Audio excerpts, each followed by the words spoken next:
السلام علیکم، welcome to my channel free speak. دوستو، آج کی یہ میری کہانی کسی کی زندگی پہ گزری ہوئی ایک سچی اور سبق آموز کہانی ہے۔ کہانی سننے سے پہلے میری گزارش ہے کہ آپ میرے چینل کو سبسکرائب کر دیجئے اور ساتھ میں دیے گئے بیل آئیکن کو پریس کر کے آل نوٹیفیکیشن بٹن کو سلیکٹ کر دیں۔ زاہد چچا ہمارے پڑوسی تھے اور ان کا بیٹا طاہر مجھ سے 2 سال بڑا تھا۔ ہمارے آباء و اجداد کی ہمسائیگی صدیوں سے تھی، لہٰذا زاہد چچا کے گھرانے سے میرے والدین کے تعلق رشتوں جیسے ہی تھے اور سگے رشتے جیسے ہی ہم انہیں مانتے تھے۔ دکھ سکھ خوشی غمی میں وہ ہمیشہ ہمارے ساتھ ہوتے تھے۔ میرا بچپن طاہر کے ساتھ کھیل کے گزرا۔ جب ہوش سنبھالا تو علاقے کی روایت کے مطابق پردے میں بٹھا دی گئی۔ ان دنوں میری عمر 9 سال کی تھی کہ میری شادی کے تذکرے شروع ہو گئے۔ ہمارے خاندان میں بچوں کی شادی 9 عمری میں ہی کر دیا کرتے تھے۔ مجھے طاہر سے اور اس کو مجھ سے بے حد لگاؤ تھا۔ یہ بہت معصوم اور پاکیزہ محبت تھی۔ تب یہ محبت صرف کھیل کود کے باعث دلوں میں گھر کر گئی۔ اس کے سوا محبت کا کوئی مفہوم ہمارے بچپن میں موجود نہ تھا۔ جب طاہر کو پتہ چلا میری شادی ہو رہی ہے، وہ اداس ہو گیا۔ ہم کھلے عام نہیں مل سکتے تھے۔ بے شک ایک گھر آنگن میں پلے بڑے تھے، مگر درمیان میں ایک دیوار تھی اور دیوار میں دری تھی جو پہلے دن رات کھلی رہتی تھی، لیکن ہمارے بڑے ہونے کے احساس کے ساتھ بزرگوں نے اس کو بند کر دیا تھا۔ ان دنوں میری عمر 12 سال کی ہو گئی تھی جب مجھے شادی کے بندھن میں باندھنے کی تیاریاں ہونے لگی۔ ہماری ایک رشتے کی پھوپھو اگلے گاؤں میں رہتی تھی۔ ان کے بیٹے طارق سے میری شادی طے پا گئی۔ وہ زمیندار اور کافی خوشحال لوگ تھے۔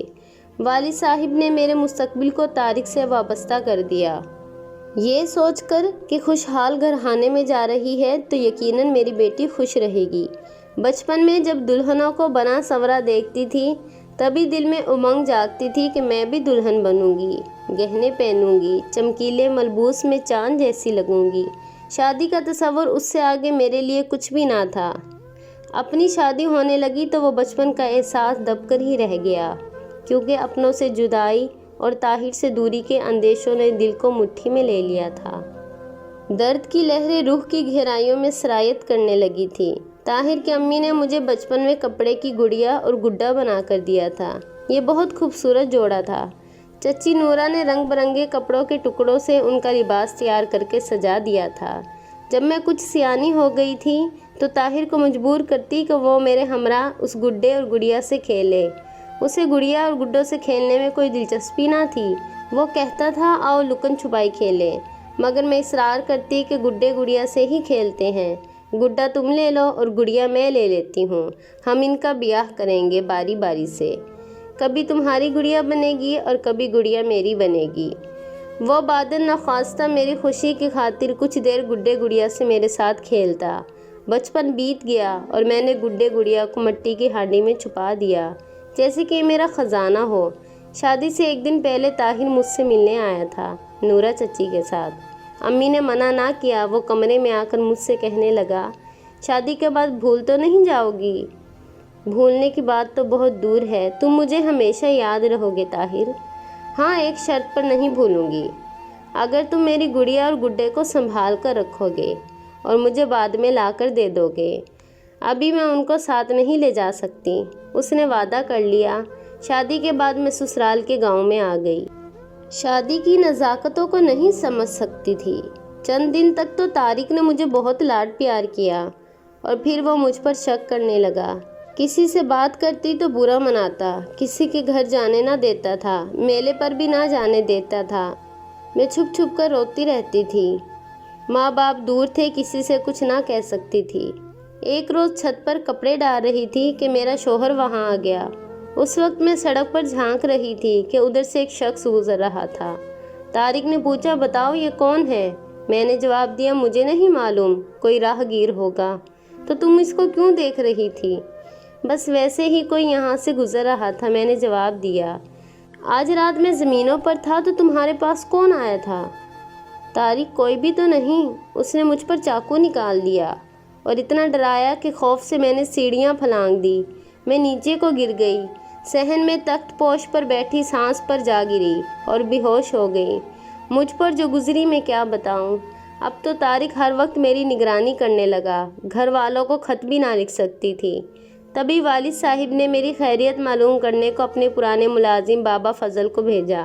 تب طارق نے مجھے کہا کہ ابا کو خط لکھ دو اور لکھو کہ میں خیریت سے ہوں اور بالکل ٹھیک ہوں اور یہاں خوش ہوں۔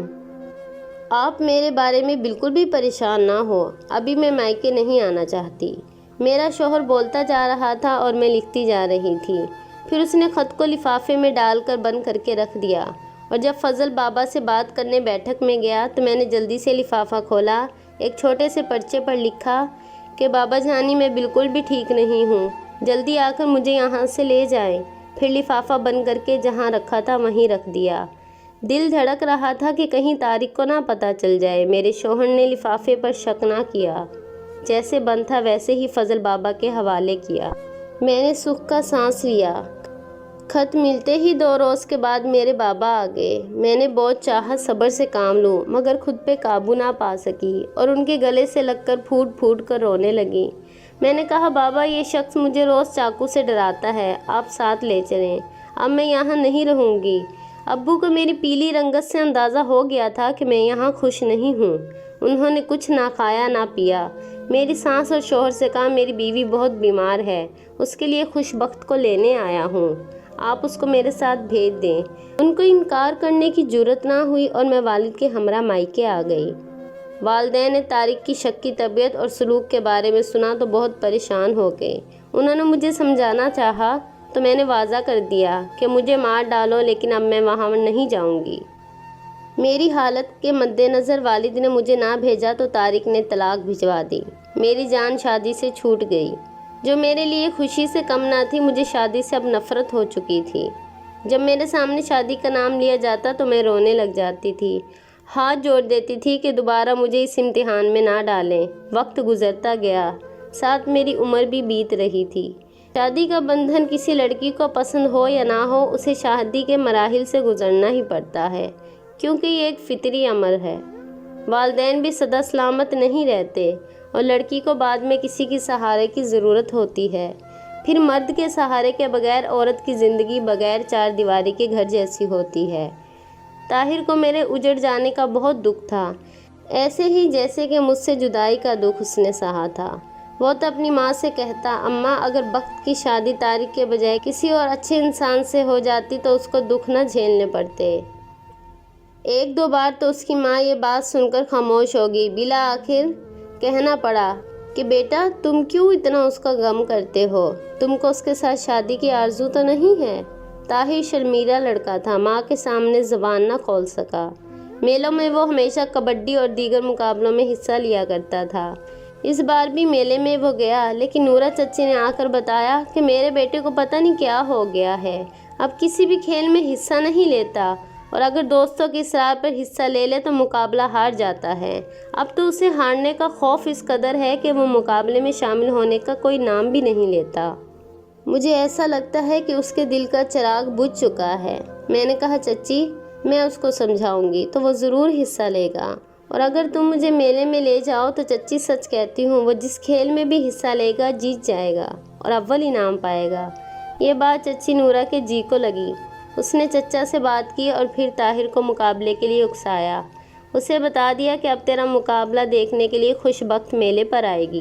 چچا نے ابا سے اجازت لی اور کہا کہ میرے گھر کی عورتیں میرے ساتھ جا رہی ہیں، خوش وقت بجھی بجھی رہتی ہے تو اس کو اجازت دے دو تو وہ ساتھ چلی جائے گی۔ ابا نے کہا شرط یہ ہے کہ میری جیپ پر ہی جائیں گے اور میلے کے اندر نہ جائیں گے، ذرا فاصلے پر جیپ روک لینا تو یہ میلہ دیکھ لیں گے، لیکن جیپ سے نہیں اتریں گے۔ ہم پہلے بھی ایسے ہی میلہ دیکھا کرتے تھے، اور جو غریب گھرانے کے ہوتے تھے ان کی خواتین بیل گاڑی پر بیٹھ کر میلہ دیکھتی تھیں۔ ہماری جیپ عین کبڈی کے میدان کے سامنے رک گئی، یہاں سے کبڈی کا منظر صاف دکھائی دیتا تھا۔ جب طاہر کی باری آئی تو اس کی نگاہ جیپ پر پڑی اور مجھ پر پڑی۔ میں نے پردے میں چہرہ لپیٹا ہوا تھا، صرف آنکھیں نظر آ رہی تھی۔ اس نے ایک جھلک میں مجھے پہچان لیا تو بجلی کی تیزی اس کے بدن میں آ گئی اور اس نے آنن فانن مقابلہ جیت لیا۔ چاروں جانب طاہر کے نام کی صدا واہ واہ کے نام کے ساتھ گونج رہی تھی۔ تبھی چچا نے جیپ چلا دی اور ہم لوگ گھر واپس لوٹ آئے۔ آج میں بہت خوش تھی کہ مدت بعد طاہر نے مقابلہ جیت لیا ہے اور اسے نقد انعام میں میڈل کے ساتھ چاندی کی ٹرافی بھی ملی تھی۔ اگلے روز چچی نورا آئی، وہ بے حد خوش تھی۔ کہنے لگی، بیٹی تم نے سچ کہا تھا کہ تیری موجودگی کے احساس نے میرے بیٹے کے مردہ دل کو زندہ کر دیا اور وہ اپنی کامیابی پر بہت خوش ہے اور اسی خوشی میں اس نے تیرے لیے مٹھائی بھجوائی ہے۔ جب میں نے رنگین کاغذ کو پھاڑ کر اندر سے ڈبہ نکالا تو اس میں مٹھائی نہ تھی بلکہ میری وہی گڑیا اور گڈا تھا جو میری امانت کے طور پر اس کے پاس تھے۔ اس نے مجھے یاد دلایا تھا کہ وہ مجھے بھولا نہیں ہے، میں ہی اس کو بھلا بیٹھی ہوں۔ اس بار جب امی نے ڈرتے ڈرتے مجھ سے طاہر کا نام لے کر دوبارہ شادی کے لیے دبے لفظوں میں کہا تو میں نے لڑنے والا انداز اختیار نہ کیا اور نہ ہی گھٹ کر روئی، بلکہ اپنی ماں کی طرف مسکرا کر دیکھا اور پھر شرما کر اپنے کمرے میں چلی آئی۔ ماں نے میرا انداز پڑھ لیا اور والد کو بتایا کہ بیٹی طاہر سے شادی پر راضی ہے، اب تم اپنے کندھوں سے بیٹی کا بوجھ اتار کر زندگی کے باقی دن گزار سکتے ہو۔ میری شادی طاہر سے ہو گئی اور میں بے حد خوش تھی۔ پہلے جس لفظ شادی سے چڑ اور نفرت تھی، آج وہ شادی میرے لیے شادمانی تھی۔ میں سوچ رہی تھی کہ عجیب بندھن ہے، کبھی تو پھانسی کے پھندے اور گلے کے توق جیسا ہوتا ہے اور کبھی یہ پھولوں کے سہرے سا مہکا برا اور لطیف ہو جاتا ہے۔ بات صرف دلوں کے ملاپ کی ہوتی ہے۔ اپنی بیٹیوں کی شادی ان سے کیجیے جو آپ کی بیٹیوں کی قدر کر سکے۔